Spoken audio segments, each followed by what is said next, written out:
ಕಾನೂನನ್ನ ವಾಪಸ್ ಆಗ್ಲೇಬೇಕು. ವಕ್ಫ್ ತಿದ್ದುಪಡಿ ಕಾನೂನು ವಾಪಸ್ಸನ್ನ ಆಗ್ಲೇಬೇಕು. ವಕ್ಫ್ ಕಾಯ್ದೆಯನ್ನು ತಿದ್ದುಪಡಿ ವಿರೋಧಿಸಿ ರಾಮದುರ್ಗ ಪಟ್ಟಣದಲ್ಲಿ ಪ್ರತಿಭಟನೆ. ಬೆಳಗಾವಿ ಜಿಲ್ಲೆ ರಾಮದುರ್ಗ ಪಟ್ಟಣದ ಹರಳೆಯ ಮೂರ್ತಿಗೆ ಮಾಲಾರ್ಪಣೆ ಮಾಡಿ ಹರಳೆಯ ವೃತ್ತದಿಂದ ತಹಶೀಲ್ದಾರ್ ಕಚೇರಿವರೆಗೆ ಬೃಹತ್ ಪ್ರತಿಭಟನೆ ಮಾಡಿ ತಾಲೂಕು ದಂಡಾಧಿಕಾರಿ ಪ್ರಕಾಶ್ ಹೊಳಪುಗಳ ಮುಖಾಂತರ ರಾಷ್ಟ್ರಪತಿಗೆ ಮನವಿಯನ್ನು ಸಲ್ಲಿಸಿದರು. ಈ ದೇಶದ ಎಲ್ಲ ಜನರಿಗೆ ಅವರು ಬಯಸುವ ಧರ್ಮವನ್ನ ಆಚರಿಸುವ ಹಾಗೂ ಆಚರಿಸದೇ ಇರುವ ಹಕ್ಕುವನ್ನ ಸಂವಿಧಾನ ನೀಡುತ್ತದೆ. ಆರ್ಟಿಕಲ್ 26ರ ಪ್ರಕಾರ ಈ ದೇಶದ ಜನರ ಧಾರ್ಮಿಕ ಸ್ವಾತಂತ್ರ್ಯವನ್ನ ಮೂಲಭೂತ ಹಕ್ಕನ್ನಾಗಿ ಖಾತ್ರಿಪಡಿಸುತ್ತದೆ ಎಂದು ಜಾಮಿಯಾ ಮಸೀದ್ನ ಮೌಲಾನಾ ಜಹೂರ್ ಹಾಜಿ ಅವರು ಕೇಂದ್ರ ಸರ್ಕಾರದ ವಕ್ಫ್ ಕಾಯ್ದೆ 2025ರ ತಿದ್ದುಪಡಿಯನ್ನು ವಿರೋಧಿಸಿ ರಾಮದುರ್ಗ ತಾಲೂಕು ಸಂವಿಧಾನ ಸಂರಕ್ಷಣಾ ಸಮಿತಿ ಹಮ್ಮಿಕೊಂಡಿದ್ದ ವಕ್ಫ್ ತಿದ್ದುಪಡಿ ವಾಪಸ್ ಆಗಬೇಕು ಎಂದು ನಡೆದ ಪ್ರತಿಭಟನಾ ಸಭೆಯನ್ನ ಉದ್ದೇಶಿಸಿ ಮಾತನಾಡಿದರು. ಬಿಎಸ್ಎಸ್ ಮುಖಂಡ ಬಿಆರ್ ದೊಡ್ಮನಿ, ಜನಪರ ಟ್ರಸ್ಟ್ ಅಧ್ಯಕ್ಷ ಸುಭಾಸ್ ಗುಡ್ಕೆ, ಗೈಬು ಜೈನಿಕಾನ್, ನಾಗಪ್ಪ ಸಂಗೊಳ್ಳಿ, ಕಾರ್ಮಿಕ ಸಂಘಟನೆ ಪರ್ವತಗೌಡ ಪಾಟೀಲ್, ಪಂಚಮಸಾಲಿ ಮುಖಂಡ ಪಡೆಯಪ್ಪ ಕ್ವಾರಿ ಮತ್ತು ನಿಂಗಪ್ಪ ಕರಿಗಾರ್, ಕರ್ನಾಟಕ ಪ್ರದೇಶ ಕುರುಬರ ಸಂಘ ಶಶಿಕಾಂತ್ ನೆಲ್ಲೂರ್, ರಾಜು ಚಳವಡಿ, ಎಸ್ಡಿ ಚಿಕ್ನರ್ಗುನ್, ಸಮುದಾಯ ಘಟಕ ರಾಮದುರ್ಗ ಹಾಗೂ ಅಂಜುಮನ್ ಇಸ್ಲಾಂ ಕಮಿಟಿ ಅಧ್ಯಕ್ಷ ಶಬೀರ್ ಖಾಜಿ, ಶಫಿ ಬೆನ್ನಿ, ಜಾಮಿಯಾ ಮಸೀದ್ನ ಮೌಲಾನಾ ಜಹೂರ್ ಹಾಜಿ, ಅಬ್ದುಲ್ ಖಾದಿರ್ ಸರ್ಕಾಜಿ, ಮಾಜಿ ಜಡ್ಪಿ ಸದಸ್ಯ ಜಹೂರ್ ಹಾಜಿ, ಎಸ್ಡಿಪಿಐ ಪಕ್ಷದ ಮುಖಂಡ ಸಾದಿಕ್ ದಿಲ್ವಾರ್ ಎಲ್ಲರೂ ಮಾತನಾಡಿದರು. ವರದಿ ಅಫ್ತಾಬ್ ಸರ್ಮುಲ್ಲಾ, ರಾಮದುರ್ಗ.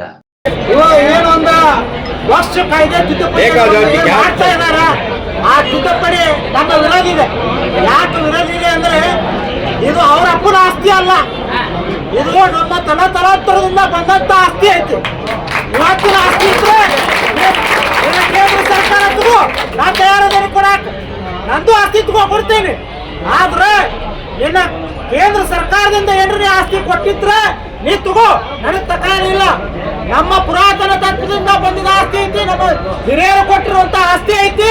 ಇದು ಮುಟ್ಲಿಕ್ಕೆ ನಿನಗೆ ಪವರ್ ಇಲ್ಲ. ಯಾಕಂದ್ರೆ ಇದು ನಮ್ಮ ಸಂವಿಧಾನಿಕವಾಗಿ ನಮ್ಮ ದಲಿತರಿರಬಹುದು, ನಮ್ಮ ಅಲ್ಪಸಂಖ್ಯಾತರಿರಬಹುದು, ಎಲ್ಲ ನಮ್ಮ ಜನರು ಅಂತ ಕೊಟ್ಟಿರುವಂತ ಆಸ್ತಿ ಇದೆ. ಇದು ಸರ್ಕಾರದಿಂದ ತೆಗೆದುಕೊಂಡಿರುವಂತ ಆಸ್ತಿ ಅಲ್ಲ. ಯಾವಾದ್ರೆ ಆಸ್ತಿ ಸರ್ಕಾರದಿಂದ ತೆಗೆದುಕೊಂಡಿದ್ದು ಇದ್ರೆ ನಿನ್ನ ಪುರಾವೆಯನ್ನು ತೆಗೆದುಕೊಂಡು ಬಾ, ಇವತ್ತ ನಿನ್ನ ನಾ ಕೊಡ್ತೇನೆ, ಕೇಂದ್ರ ಸರ್ಕಾರಕ್ಕೆ ಹಸ್ತಾಂತರ ಮಾಡ್ತೇನೆ. ನೀವು ಏನ್ ಮಾಡ್ತಾ ಇದೀರಲ್ಲ, ಇದು ಕೇಂದ್ರ ಸರ್ಕಾರದವರು ಇದು ಹರಾಮಿ ಕೆಲಸ ಮಾಡತ್ತೀರಿ. ನೀವು ಹರಾಮಿ ಕೆಲಸ, ಹರಾಮಿ ಕೆಲಸ ಐತಂದ್ರ ನಮ್ಮ ಭಾರತ ದೇಶದ ಮುಸಲ್ಮಾನ ಪ್ರಜೆಗಳು 1ನೇ ನಂಬರ್. ಯಾಕಂದ್ರೆ ಯಾರ ಜೊತೆ ಜಗಳ ಇಲ್ಲ, ಯಾರ ಜೊತೆ ತಂಟೆ ಇಲ್ಲ, ಏನೇ ಇಲ್ಲ. ಇದು ನಮ್ಮ ಭಾರತ ದೇಶದ ಅಲ್ಲ, ಬೇರೆ ದೇಶದವ್ರು ಯಾರು ಇಲ್ಲ ಇಲ್ಲಿ. ನಮ್ಮ ಭಾರತ ದೇಶ ನಮ್ಮ ಎಲ್ಲ ಅಲ್ಪಸಂಖ್ಯಾತರು, ಹಿಂದೂಗಳು, ಪ್ರಾಚಿಗಳು, ಜೈನರು ಎಲ್ಲ ನಮ್ಮ ರಕ್ತಗಳು ತೆಗೆದ್ರೆ ಒಂದೇ ರಕ್ತ ಐತಿದ್ರು. ಯಾವ್ದ್ರ ರಕ್ತ ಬೇರೆ ಇದ್ರೆ ಕೇಂದ್ರ ಸರ್ಕಾರದವರು ಬಂದು DNA ಟೆಸ್ಟ್ ಮಾಡಬಹುದು. ಈ ವಿಚಾರಕ್ಕೆ ಬಂದ್ರೆ ಕೇಂದ್ರ ಸರ್ಕಾರದವ್ರಿಗೆ ಏನು ಚಡಿಯೇಟನ್ನು ಕೊಡ್ಬೇಕಾಗತ್ತ ಮುಂದಿನ ದಿನಮಾನಗಳಲ್ಲಿ. ಸಿದ್ಧದೇವಿ ಇವತ್ತು ನಿಮಗೆ ಹೇಳ್ತಾ ಇದ್ದೀವಿ, ಒಂದು ಎಚ್ಚರಿಕೆಯನ್ನು ಕೊಡ್ತಾ ಇದ್ದೀವಿ. ನಮ್ಮ ಏನಾದ್ರೂ ನಮ್ಮ ತಪ್ಪುಗಳೇ ಇದ್ರೆ ನಾ ಇವತ್ತು ನಮಗೆ ಎಷ್ಟು ಮಿನಿ ರಕ್ತವನ್ನ ಕೇಳ್ತಿರಲ್ಲ ಅಷ್ಟು ಮಿನಿ ರಕ್ತವನ್ನ ನಮ್ಮ ರಕ್ತದಿಂದ ನಿಮಗೆ ಕೊಡಲಿಕ್ಕೆ ತಯಾರಿದೆ. ಹೇಳ್ತಾ ಇದ್ದೀನಿ, ನಮ್ಮ ಏನು ನಮ್ಮ ವಕ್ಷ ಮಂಡಳಿ ಆಸ್ತಿ ಐತಿ, ಆ ಆಸ್ತಿಯನ್ನ ಏನಾರ ಮುಟ್ಲಿಕ್ಕೆ ಬಂದ್ರೆ ನಾವು ಮುಂದಿನ ಹೋರಾಟವನ್ನ ಚಡಿಯೇಟಿನಿಂದ ಹೋರಾಟವನ್ನು ತಿಳಿಸ್ತೀವಿ ಅಂತೇಳಿ ನನ್ನ ಮಾತನ್ನು ಮುಗಿಸ್ತೇನೆ. ಬಂಧುಗಳೇ, ನಾವು ಭಾರತ ದೇಶದಲ್ಲಿ ಸಂವಿಧಾನದ ಒಂದು ಹಾದಿಯಲ್ಲಿ ಬದುಕಬೇಕಾಗಿದೆ. ನಾವು ಯಾವುದೇ ಒಂದು ರಾಷ್ಟ್ರೀಯ ಪಕ್ಷದ ಗುಲಾಮರಲ್ಲ, ರಾಜಕೀಯ ವ್ಯಕ್ತಿಗಳ ಕೇಳಿ ಯಾಕಂದ್ರೆ ಭಿಕ್ಷೆ ಬೇಡಾಗ್ತಿಲ್ಲ. ನಮ್ಮ ಹಕ್ಕನ್ನು ನಾವು ಕೇಳ್ತಿದ್ವಿ. ಭಾರತ ದೇಶ ಏನ್ ಹೇಳ್ತಾ ಇದೆ ಅಂದ್ರೆ 1940ಕ್ಕಿಂತ ಮುಂಚಿತವಾಗಿ ಏನ್ ನಮ್ಮ ಬ್ರಿಟಿಷರು ಮತ್ತು ಗುಲಾಮರು ಆಳಿದ್ರಲ್ಲ ಅಂತ ಆಳ್ವಿಕೆ ಕೇಳುವಂತ ಕಾಲ ಈಗ ಮತ್ತೆ ಇವರು ಮಾಡ್ತಾ ಇದ್ದಾರ. ಅದ್ರ ವಿರುದ್ಧ ನಾವು ಬರೀ ಹೇಳ್ತೇಬೇಕಾಗಿದೆ. ಯಾಕಂದ್ರೆ ನಮ್ಮ ಸುಮ್ಮನೆ ಕುಂತ್ರೆ ನಮ್ಮ ಹೋರಾಟಕ್ಕೆ ಬೆಲೆ ಇಲ್ಲ. ನಮ್ಮ ಹಕ್ಕನ್ನು ನಾವು ಪಡಿಬೇಕಾದ್ರೆ, ಸಂವಿಧಾನದ ಹಕ್ಕನ್ನು ಪಡಿಬೇಕಾದ್ರೆ, ಭಾರತ ದೇಶದ ಪ್ರಜೆಗಳು ಎಲ್ಲ ಏಕತೆ ಬದುಕಬೇಕಾದ್ರೆ, ನಾವೆಲ್ಲರೂ ಒಂದಾಗಿ ಬದುಕಬೇಕಾದ್ರೆ, ಅದಕ್ಕೂ ನಾವೆಲ್ಲರೂ ಒಕ್ಕಟ್ಟಿನಿಂದ ನಮಗೆ ಅನ್ಯಾಯ ಆದಾಗ ಮಾನವರು ಎಲ್ಲ ಕೂಡಿ, ಎಲ್ಲ ಸಮಾಜರು ಕೂಡಿ ನಾವೆಲ್ಲರೂ ಅದನ್ನು ನಾವು ಹಿಂಪಡೆಯುವಂತ ಕೆಲಸ ಮಾಡಬೇಕು.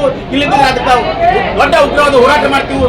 ಇಲ್ಲಿ ಯಾವುದೇ ಒಂದು ಮುಸಲ್ಮಾನರಾಗಲಿ ಇದು ಮುಸಲ್ಮರಿಗಾಗ್ಲಿ ಮತ್ತೊಬ್ಬರಿಗೆ ಅದು ಅನ್ಯಾಯ ಅಂತಲ್ಲ, ಇಲ್ಲಿ ಮಾನವಕುಲದ ಅನ್ಯಾಯ. ಇಲ್ಲಿ ಭಾರತ ದೇಶದಲ್ಲಿ ಇರುವ ಸಂವಿಧಾನದ ಹಾದಿಲಿ ಏನು ನಾವು ಹಕ್ಕು ಇತ್ತು ಅದನ್ನಷ್ಟೇ ಕೇಳಾಗ್ತೀವಿ. ಯಾರ್ದೋ ಒಬ್ಬ ವ್ಯಕ್ತಿ ಮನೆಗೆ ಹೋಗಿ ನಾವು ಏನು ಭಿಕ್ಷಾ ಬಿಡಾಕ್ತಿಲ್ಲ. ಈ ಮುಸಲ್ಮಾನ ಸಮಾಜಕ್ಕೆ ಒಂದು ಏನು ದೊಡ್ಡ ಪರಮ ಅನ್ಯಾಯ ಐತಿ. ಅದ್ರ ವಿರುದ್ಧ ಎಲ್ಲ ಸಮಾಜದವರು ಒಗ್ಗಟ್ಟಾಗಿ ಒಂದು ಐದವನ್ನು ಒಗ್ಗಟ್ಟುಪಡಿಸಿ ನಮ್ಮ ಒಂದು ಜಯ ಸಿಗೋವರೆಗೂ ಮತ್ತು ಮುಸಲ್ಮಾನ ಸಮಾಜದ ಮಕ್ಕಳಿಗೆ ಹಿಂಪಡೆಯವರೆಗೂ ಉಗ್ರವಾದ ಹೋರಾಟ ಮಾಡ್ತೀವಿ ಅಂತ ಹೇಳ್ತಾ ನನ್ನ ಅರ್ಥಪೂರ್ಣವಾದ ಹೋರಾಟದಲ್ಲಿ ಭಾಗವಹಿಸಿದ ಹೆಮ್ಮೆ ನನಗೂ ಇದೆ. ಯಾಕೆಂದ್ರೆ ಈಗ ಕೇಂದ್ರದ ಅಧಿಕಾರದಲ್ಲಿರೋರು ಸಂವಿಧಾನ ವಿರೋಧಿ ನಡವಳಿಕೆ ಅವರ ಕಾರ್ಯತಂತ್ರ. ಸರ್ವಾಧಿಕಾರತ್ವ ಇವತ್ತು ಅಧಿಕಾರದಾಗಿದೆ. ಸರ್ವಾಧಿಕಾರತ್ವ ಅದು ಚುನಾವಣೆಯ ಮೂಲಕವೇ ಆಯ್ಕೆಯಾಗಿ ಅಧಿಕಾರದಾಗಿದೆ. ಹಾಗಿದ್ದಾಗ ಒಂದು ಸರ್ವಾಧಿಕಾರತ್ವ ಕಾಸಿಟ್ ಸರ್ಕಾರ ಒಂದ್ಸಲ ಅಧಿಕಾರಕ್ಕೆ ಬಂದ್ರೆ ಕಾಯಮ್ಮಾಗಿ ಅಲ್ಲೇ ಉಳ್ಕೊಳ್ಳೋಕೆ ಏನೆಲ್ಲ ಮಾಡಬೇಕು ಗೆದ್ದೆ ಬಿಸಿ ಬಾನ್ಗಡ್ ಚಾಪ ಮಾಡ್ತಾ ಇದೆ. ಅಂತ ಒಂದು ಬಾನ್ಗಡ್ ಚಾಪ ಇದು ಮೊದಲಲ್ಲ, ಕೊನೆಯದು ಆಗ್ಲಿಕ್ಕಿಲ್ಲ. ಈ ಹಿಂದೂ ಹಲವಾರು ಮಾಡ್ಯಾರವರು. ಈಗ ಅದರ ಮುಂದುವರೆದ ಭಾಗವಾಗಿ ಈ ವಕ್ಫ್ ತಿದ್ದುಪಡಿ ಕಾಯ್ದೆ ಏನೋ ಸಂವಿಧಾನ ವಿರೋಧಿ ಇದೆ. ಈಗಾಗಲೇ 75 ವರ್ಷ ಆಯಿತು ನಾವು ಸಂವಿಧಾನವನ್ನ ಒಪ್ಪಿಕೊಂಡು ಅದನ್ನ ನಮಗೆ ನಾವೇ ಅರ್ಪಿಸ್ಕೊಂಡು ಆ ರೀತಿಯೊಳಗೆ ಆಡಳಿತ ನಡಿಬೇಕು, ಒಂದು ಸಾಮಾಜಿಕ ವ್ಯವಸ್ಥೆ ಇರಬೇಕು ಅಂತ ಒಪ್ಕೊಂಡಿರುವಂತಹದ್ದು. ಅದಕ್ಕೆ ವಿರುದ್ಧವಾದಂತಹ ಈ ಧಾರ್ಮಿಕ ಹಕ್ಕನ್ನ, ಅಲ್ಪಸಂಖ್ಯಾತರ ಧಾರ್ಮಿಕ ಹಕ್ಕನ್ನ ಕಸಿದುಕೊಳ್ಳುವಂತ ಹುನ್ನಾರಿರುವಂತ ಅಲ್ಪಸಂಖ್ಯಾತ ಮುಸ್ಲಿಮರ ಪಾಲಿಗೆ ಮರಣ ಶಾಸನ ಆಗಬಲ್ಲಂತ ಈ ವಕ್ಫ್ ಕಾಯ್ದೆಯನ್ನು ವಿರೋಧಿಸಿ ನೀವೆಲ್ಲ ಬೆವರು ಹರಿಸಿಕೋತಾ ಬಂದಿದ್ದೀರಿ ಮತ್ತು ಒಂದು ಸಂದೇಶವನ್ನ ಸರ್ಕಾರಕ್ಕೆ ಈ ಮೂಲಕ ನೀಡಿದ್ದೀರಿ. ಅದೇನಂದ್ರ ಇವತ್ತು ನಾವು ಬೆವರು ಹರಿಸಿದ್ದೇವೆ, ನಾಳೆ ಇನ್ನೂ ಇಷ್ಟು ನೀವು ಕಠಿಣ ಕಾನೂನು ತರೋದಕ್ಕೆ ಮೊಂಡತನ ಮಾಡಿದ್ರೆ ರಕ್ತ ಹರಿಸೋದಕ್ಕೂ ನಾವು ಹೇಳ್ಕೊಳ್ಳೋದಿಲ್ಲ, ಅದನ್ನು ಕೂಡ ಮಾಡಿ ನಮ್ಮ ಹಕ್ಕನ್ನು ಸಂರಕ್ಷಣೆ ಮಾಡ್ಕೊಳ್ತೀವಿ ಅಂತ ಮಾತನ್ನ ಅಮೃತ ತಾಲೂಕಿನ ಈ ಅಲ್ಪಸಂಖ್ಯಾತರು ಮತ್ತು ಜಾತ್ಯತೀತರು ಪ್ರಗತಿಪರರು ಎಲ್ಲರೂ ಕೂಡಿ ನಾವು ಹೇಳಿದ್ದೇವೆ. ಇದಕ್ಕಾಗಿ ನನಗಾದ್ರೂ ಕೂಡ ಈ ಒಂದು ಹೋರಾಟದಲ್ಲಿ ಭಾಗವಹಿಸೋದಕ್ಕೆ ಹೆಮ್ಮೆ ಇದೆ. ಯಾವತ್ತೂ ಕೂಡ ಪ್ರಗತಿಪರ ಹಿಂದೂಗಳು ನಿಮ್ಮ ಹೋರಾಟದ ಜೊತೆ ಇರ್ತೇವೆ ಅನ್ನುವಂತ ಮಾತನ್ನು ಹೇಳೋದಕ್ಕೆ ನಾನು ಇಲ್ಲಿ ಬಂದಿದ್ದೇನೆ. ಈಗಾಗಲೇ ಸುಮಾರು 11 ವರ್ಷಗಳ ಕಾಲ ಈ ಕೇಂದ್ರ ಸರ್ಕಾರ ನಮ್ಮನ್ನ ಆಳ್ತಾ ಇದೆ. ಈ ಕೇಂದ್ರ ಸರ್ಕಾರದ ಹಿಡನ್ ಅಜೆಂಡಾ ಗುಪ್ತ ಕಾರ್ಯಸೂಚಿ ಅಂತೇಳಿ ಏನಿದಾವ, ಆ ಗುಪ್ತ ಕಾರ್ಯಸೂಚಿಯಿಂದ ಹೊರಗೆ ಬರಬೇಕಾಗಿದೆ. ಬಸವಣ್ಣ ಅವರು ಏನ್ ಹೇಳ್ತಾರ, ಒಲೆ ಹತ್ತಿ ಉರಿದೊಳಗೆ ನಿಲ್ಲಬಹುದಲ್ಲದೆ, ಅಂದ್ರೆ ಮನೆಯೊಳಗೆ ಒಲೆ ಇರ್ತೈತಿ, ಆ ಒಲಿ ಒಳಗೆ ಬೆಂಕಿ ಉರಿತಾ ಇದ್ರೆ ನಾವೆಲ್ಲರೂ ಶಾಂತವಾಗಿರ್ತೀವಿ ಮತ್ತು ಊಟನೂ ಸಿಗ್ತೈತಿ ನಮ್ಗೆ. ಅದ ನಮ್ಮ ಮನೆ ತುಂಬಾ ಬೆಂಕಿ ಆದಾಗ ಹೆಂಗ ನಾವು ಬದುಕಾಕ್ ಸಾಧ್ಯ ಐತಿ? ಅದಕ್ಕೆ ಸಂವಿಧಾನ ನಮಗ ಒಲೆಯನ್ನ ಬೆಂಕಿ ಆಗ್ಬೇಕೇ ವಿನಃ ಇಡೀ ಜಗತ್ತಿಗೆ ಹಚ್ಚುವಂತ ಬೆಂಕಿ ಆಗಬಾರ್ದು.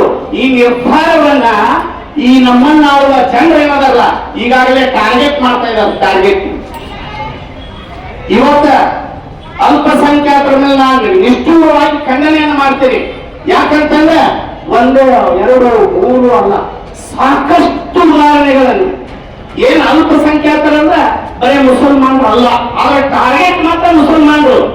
ಯಾಕಂದ್ರೆ ಅಲ್ಪಸಂಖ್ಯಾತರಂದ್ರೆ ಜೈನರು, ಪಾರ್ಸಿ, ಬುದ್ಧ, ಸಿಖ್, ಹಿಂದೂ, ಬಸವ ಧರ್ಮ, ಈ ರೀತಿ ನಾನಾ ಧರ್ಮಗಳ ಇಲ್ಲಿ ಭಾರತ ದೇಶನೇ ಇರುವುದು ಹಂಗ ವಿವಿಧತೆಯಲ್ಲಿ ಏಕತೆಯನ್ನ ಕಾಣುವಂತ ಈ ದೇಶದ ಪರಿಕಲ್ಪನೆಗೆ ಇವತ್ತ ನಮ್ಮನ್ನಾಳುವ ಜನ ಏನಿದೆ, ಅಧಿಕಾರದಲ್ಲಿ ಇರುವಂತ ಗೋಸುಂಬೆ ರಾಜಕಾರಣಿಗಳು ಏನಿದೆ, ಇವತ್ತ ಬೆಂಕಿಯನ್ನ ಹಚ್ಚಲಿಕ್ಕೆ ಪ್ರಯತ್ನ ಮಾಡ್ತಾ ಇದ್ದಾರೆ.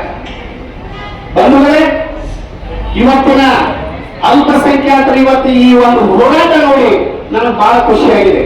ಇಲ್ಲಿ ತಿರಂಗ ಮುಖ್ಯ ಅಲ್ಲ, ಭಾರತ ದೇಶದ ಧ್ವಜದ ಮುಂದೆ ಯಾವ ಧ್ವಜನು ದೊಡ್ಡದಲ್ಲ ಅನ್ನೋದನ್ನ ಇವತ್ತು ನೀವೆಲ್ಲರೂ ಸಾಬೀತುಪಡಿಸಿದ್ರಿ. ಯಾಕಂತಂದ್ರೆ ನಾವೆಲ್ಲ ಏನಾಗ್ತದೆ ಅಂದ್ರೆ ಆವೇಶದಲ್ಲಿನೋ ಹುಚ್ಚು ಕಲ್ಪನೆಯಿಂದನೋ ನಮ್ಮ ಧರ್ಮದ ಒಂದು ಧ್ವಜ ತಂದ್ರೆ ಅದಕ್ಕೆ ವಿರುದ್ಧವಾಗಿ ಇನ್ನೊಂದು ಧ್ವಜ ಹುಟ್ಟಿ ನಮಗ ನಿಮ್ಗ ಬೆಂಕಿ ಹಚ್ಚುವಂತ ಕ್ರಮೆ ಚಾಲುವಾಗಿದೆ. ಇದರಿಂದ ನೀವೆಲ್ಲರೂ ಎಚ್ಚೆತ್ತುಕೊಳ್ಬೇಕು. ಯಾಕಂತಂದ್ರೆ ಎಷ್ಟೋ ಜನ ಈಗಾಗಲೇ ನಮಗಾದ್ರೂ ಅಂದಾರೀಗ ನಮ್ ಕಿವಿ ಬಿದ್ದಾವು, ಏನಪ್ಪ ಇವರು ಮುಸಲ್ಮಾನರು ಹುಟ್ಟ್ಯಾರ ಅಂತ ಹೇಳಿ.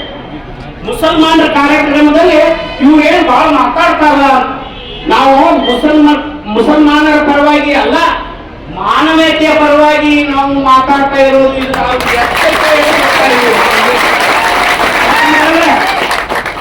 ಮುಸಲ್ಮಾನರಾಗಿರ್ಲಿ, ಹಿಂದೂನೇ ಇರಲಿ, ಯಾರೇ ದೇಶ ವಿರೋಧಿ ಕಾನೂನು ಕೈಗೆತ್ತಿಕೊಂಡಿದ್ರೆ ಅಂತವ್ರು ನಾವು ನಿರ್ಭಯವಾಗಿ ಈ ಸಭೆಯ ಮುಖಾಂತರ ಖಂಡಿಸ್ತೀವಿ. ವಕ್ಫ್ ಅಂದ್ರೆ ಏನು? ವಕ್ಫ್ ಆಸ್ತಿ ಅಂದ್ರೆ ಏನು? ವಕ್ಫ್ ಆಸ್ತಿ ಅವರು ಕೊಟ್ಟಂತ ದಾನ ಅಲ್ಲದು. ನಮ್ಮಲ್ಲಿ ನಮ್ಮ ಮುಸ್ಲಿಂ ಸಮಾಜದಲ್ಲಿ ಯಾರು ಭೂಮಿಯನ್ನು ಹೊಂದಂತ ಶ್ರೀಮಂತರು ಇದ್ದರು, ನಮ್ಮ ಬಡ ಜನರಿಗೆ ಅದನ್ನ ಉಪಯೋಗ ಆಗಲಿ ಅಂತ ವಕ್ಫ್ಗೆ ದಾನ ಮಾಡಿದಂತ ಆಸ್ತಿ ಮುಖ್ಯವರು ತಮಗೆ ಗೊತ್ತಿರಲಿಲ್ಲ ವಿಷಯ. ಯಾಕಂದ್ರೆ ವಕ್ಫ್ ಆಸ್ತಿ ಅಂದ್ರೆ ತಮ್ಮದೇ ಆದಂತ ಆಸ್ತಿ ಅಂತ ಬಂದಿರಿ ತಾವು. ಅದನ್ನು ನಮ್ಮ ಮುಸ್ಲಿಂ ಸಮಾಜವನ್ನು ದಾನವಾಗಿ ಕೊಟ್ಟಂತ ಆಸ್ತಿ. ಅದು ನೀವು ಕಾನೂನನ್ನು ವಿರುದ್ಧವಾಗಿ ಏನು ಕಾನೂನು ತಂದಿರಿ, ಅದ ಕಾನೂನನ್ನು ಹಿಂದುಪಡಿಸಬೇಕಂತ ನಾವು ರಾಮದುರ್ಗ ತಾಲೂಕಿನಲ್ಲಿ ಪ್ರತಿಭಟನೆಯನ್ನು ಹಮ್ಮಿಕೊಂಡು ಇವತ್ತು ತಹಸೀಲ್ದಾರ್ ಮುಖಾಂತರ ತಮ್ಮ ಸರ್ಕಾರಕ್ಕೆ ಧಿಕ್ಕಾರ ಹಾಕ್ತಾ ಇದ್ದೀವಿ. ಈ ಕಾನೂನನ್ನು ಹಿಂದೆ ಪಡೆದೇ ಇದ್ದ ಸಮಯದಲ್ಲಿ ಇದಕ್ಕಿಂತ ಉಗ್ರ ಹೋರಾಟವನ್ನು ಮಾಡಬೇಕಾಗತ್ತಂತ ತಮ್ಮಲ್ಲಿ ಕೈಗಳಿಂದ ಕೇಳಿಕೊಳ್ತಾ, ಈ ಬಂದಂತ ಎಲ್ಲ ಸಮಾಜದ ಮುಖಂಡರು ನಮಗೆ ಸಾಥ್ ನೀಡುವಂತ ಆಲಮತ ಸಮಾಜ ಇರಬಹುದು, ಹರಳೆಯ ಸಮಾಜ ಇರಬಹುದು, ರೆಡ್ಡಿ ಸಮಾಜ ಇರಬಹುದು, ಹಾಗೂ ಜನಪರ ಟ್ರಸ್ಟದ ಅಧ್ಯಕ್ಷರಾದಂತ ನಮ್ಮ ಗೋಳಿಕೆ ಅವರು ಇರಬಹುದು, ತಮಗೆ ವಂದಿಸಿ हम इस लड़ाई को आखिरी दर्जे तक लड़ेंगे, क्योंकि ये वक्त हमारी आस्ती है। ये इस आस्ती को हमारे आबा अजदाद ने इसको दिया गया है। किसी के लूट मार कर इस आस्ती को हमें कब्जा कर जमा की हुई आस्ती नहीं है। हमें मुस्लिम पर्सनल लॉ बोर्ड ने एक आवाज दी है कि इस तरह 3 महीने तक तुम प्रोटेस्ट को करो। हम इस प्रोटेस्ट को कर रहे हैं। अगर इस प्रोटेस्ट से इस बिल को वापस लिया जाएगा तो हम इस पर क्या है मान लेंगे। अगर इसी तरह अगर इस बिल को पास करने का, बिल को जारी करने का अगर फैसले पर रहेंगे तो ये प्रोटेस्ट को हम दिल्ली तक भी लेकर जाएंगे और बताएंगे कि किस तरह एक मुसलमान और दलित और जितने भी समुदाय हैं जो हमारे साथ हैं, उसको लेकर हम इस लड़ाई को आखिरी दर्जे तक लड़ेंगे। जितने भी हमारे यहाँ पर सुन्नी तबलीग जितने भी भाई आए हैं, ये फूल की तरह है और इस सब को मिलाकर जो गुजरता है वो क्या है, मुस्लिम पर्सनल लॉ बोर्ड है।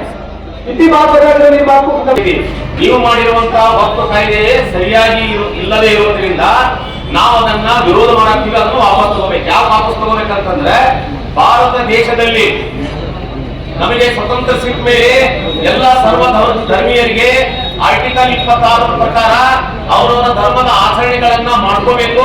ಅವರವರ ಧರ್ಮದ ಸಂಸ್ಥೆಗಳನ್ನ, ಟ್ರಸ್ಟ್ ಗಳನ್ನ ಕಟ್ಕೊಂಡು ಅವರವರ ಆಸ್ತಿಗಳನ್ನ ಮಾಡ್ಕೊಂಡು ನಿರ್ವಹಣೆ ಮಾಡಬಹುದು ಅಂತ ಹೇಳಿ ಆರ್ಟಿಕಲ್ 26 ಹೇಳ್ತೈತಿ.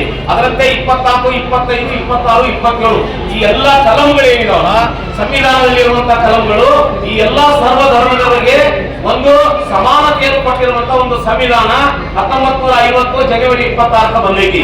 ಈ ಎಲ್ಲಾ ಸಂವಿಧಾನ ಬಂದಿತ್ತು ಎಲ್ಲ ಗೊತ್ತೈತಿ. ನಮ್ಮ ಕೇಂದ್ರ ಸರ್ಕಾರದಲ್ಲಿರುವಂತಹ ಅಲ್ಪಸಂಖ್ಯಾತರ ಮಿನಿಸ್ಟರ್ ಏನಿದ್ದಾರೆ ಕಿರಣ್ ರಿಜಿಜು ಅಂತ ಹೇಳಿ, ಅವ್ರಿಗೆಲ್ಲವೂ ಗೊತ್ತೈತಿ. ಆದ್ರೆ ಅವ್ರು ಏನ್ ಹೇಳ್ತಾರಂದ್ರೆ, ಎಲ್ಲಾ ಸುಳ್ಳುಗಳನ್ನ ಹೇಳಿ ಇವತ್ತ 1000 ಸುಳ್ಳುಗಳನ್ನು ಮದುವೆ ಮಾಡ್ತಾರಂತಾರ. ಇವತ್ತ 1000 ಸುಳ್ಳುಗಳನ್ನು ಹೇಳಿ ಇವತ್ತ ಸುಳ್ಳಿನ ಕಂತೆಗಳನ್ನ ಮಾಡಿ ಇವತ್ತ ತಿದ್ದುಪಡಿಯನ್ನ ಮಾಡಿದ್ದಾರೆ. ಒಂದೇ ಸುಳ್ಳು ಏನಪ್ಪಾ ಅಂತಂದ್ರೆ, ರಿಜಿಜು ಹೇಳುವಂತದ್ದು, ಕಿರಣ್ ರಿಜಿಜು ಅಂತ ಹೇಳಿ ಏನು ಕೇಂದ್ರ ಸರ್ಕಾರದ ಮಿನಿಸ್ಟರ್ ಅದಾರ, ಅವ್ರು ಏನ್ ಹೇಳ್ತಾರಂತಂದ್ರೆ, ಸಿಕ್ಕ ಭೂಮಿಗಳು ಎಲ್ಲವೂ ವಕ್ಫ್ ಅಡಿಯಲ್ಲಿ ಅದಾವು ಅಂತ ಹೇಳಿ. ಅದಕ್ಕೆ ಒಂದು ಉದಾಹರಣೆ ಏನು, ತಮಿಳುನಾಡಿನ ತಿರುವಾಚೂರ್ ಅಂತ ಹೇಳಿ ಒಂದು ಊರ ಐತಿ. ಆ ಊರಲ್ಲಿ 1000 ಎಕರೆ ವಕ್ಫ್ ಏನು ಬೋರ್ಡ್ ಇದೆ, ಆ ಬೋರ್ಡ್ ನಲ್ಲಿ ಐತಿ ಅಂತ ಹೇಳಿ ಇವರು ಪಾರ್ಲಿಮೆಂಟ್ ನಲ್ಲಿ ಸುಳ್ಳು ಹೇಳಿದ್ರು. ಅದಕ್ಕೆ ಪಾರ್ಲಿಮೆಂಟರಿ ಸದಸ್ಯರು ಒಂದು ಕಮಿಟಿಯನ್ನ ಮಾಡಿಕೊಂಡು ತಮಿಳುನಾಡಿನ ತಿರುವಾಚೂರಕ್ಕೆ ಹೋಗಿ ಅಲ್ಲೆಲ್ಲಾ ತನಿಖೆ ಮಾಡಿದ್ರೆ 1 ಎಕರೆನೂ ಭೂಮಿ ಅಲ್ಲಿ ವಕ್ಫ್ ಇಲ್ಲ. ಅಂದ್ರೆ ಈ ರೀತಿ ಸುಳ್ಳು ಹೇಳಿ ಅಮೆಂಡ್ಮೆಂಟ್ ಮಾಡದಂತ ಬಿಲ್ ಅನ್ನ ವಾಪಸ್ ತಗೋರಿ ಅಂತ ಹೇಳಿ ನಾವು ವಿರೋಧ ಮಾಡ್ತೀವಿ. ಹೌದು ಅಲ್ಲೂ 26ನೇ ಕಲಂ ಪ್ರಕಾರ ಎಲ್ಲರಿಗೂ ಸರ್ವ ಧರ್ಮೀಯರಿಗೆ ಟ್ರಸ್ಟ್ಗಳನ್ನು ರಚಿಸಿಕೊಂಡು ಅದನ್ನ ನಿರ್ವಹಣೆ ಮಾಡ್ಬೇಕಂತ ಹೇಳಿ ಆಗಿದ್ದೈತಿ. ಆದ್ರೆ ಇವ್ರು ಏನ್ ಮಾಡಬೇಕಾರೆ, ಆ ಅಮೆಂಡ್ಮೆಂಟ್ ಬಿಲ್ ಅಲ್ಲಿ ಮುಸ್ಲಿಮೇತರ ಜನರನ್ನು, ಅಂದ್ರೆ ಬೇರೆ ಜಾತಿಯ ಜನರನ್ನು ಅದರಲ್ಲಿ ಹಾಕಿ ನೀವು ನಿರ್ವಹಣೆ ಮಾಡಬೇಕು ಅಂತ ಹೇಳುವಂತ ಒಂದು ಕುತಂತ್ರ ಏನ್ ಮಾಡಿದ್ದಾರೆ.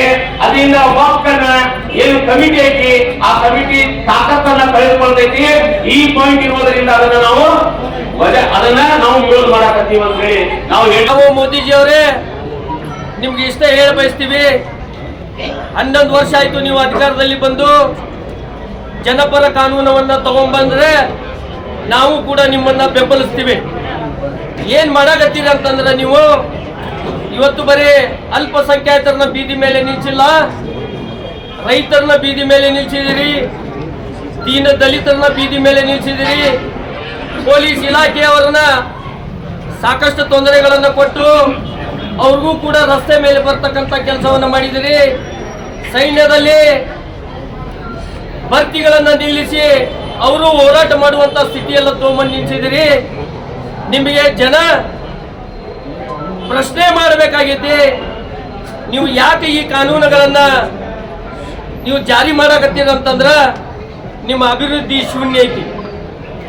ನೀವು ಚುನಾವಣೆಗಿಂತ ಮುಂಚೆ ಭಾರತ ದೇಶದ ಜನರಿಗೆ, ನೀವು ರೈತರಿಗೆ ನಿಮ್ಮ ರೈತರ ಲಾಭ ದುಗ್ನ ಮಾಡ್ತೀವಿ ಅಂತ ಹೇಳಿದ್ರಿ.